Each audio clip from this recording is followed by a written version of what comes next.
Thanks, Steve. The strong winds whipping through Connecticut have left about 1,700 people without power this morning. Some of the hardest hit areas as far apart as Old Lyme and Greenwich. A tree came down on I-84 westbound at exit 10, blocking a lane there, while in Vernon, fallen trees have also brought down power lines, causing outages. News 8's Bob Wilson has more in this On the Scene report.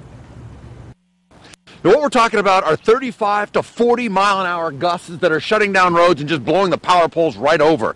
A tree branch, a huge giant tree came down, snagged this power pole, knocked it down. You can see wires on the ground, and it's like this throughout the neighborhood. You can follow them all the way across the sidewalks over here, and there's even a big coil of raw wire laying right here.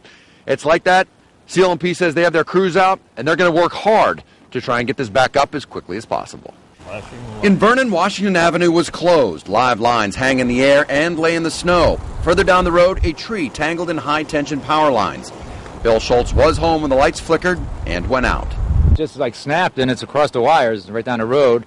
And, the other poles near it are sort of bending a little bit, and just see what happens. Just the wind picked up. Next thing you know, they was all on the ground.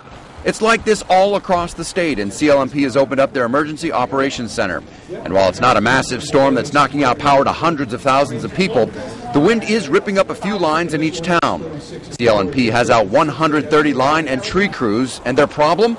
As soon as they get one set of lines hung back up, another one nearby blows down. The guys get a lot of work done, and suddenly Mother Nature decides to make life a little more difficult for them, and they have to go back and do some more cleaning up in particular areas, but that's all part of the job. A daunting job when you consider the crews have to lift themselves up into the high winds in a bucket truck to rehang the lines, which makes everything take a little bit longer. Are you worried about the heat tonight? Just a little bit. House, is fairly well insulated, so we should make it through, but quicker the better. And CLMP is asking for your patience. That's because when you see this much damage, the wires falling on the ground, and power poles like this snapped and laying in the snowbanks, they say that kind of infrastructure is going to take a while to repair, so just please be patient. I'm Bob Wilson on the scene in Vernon, News 8.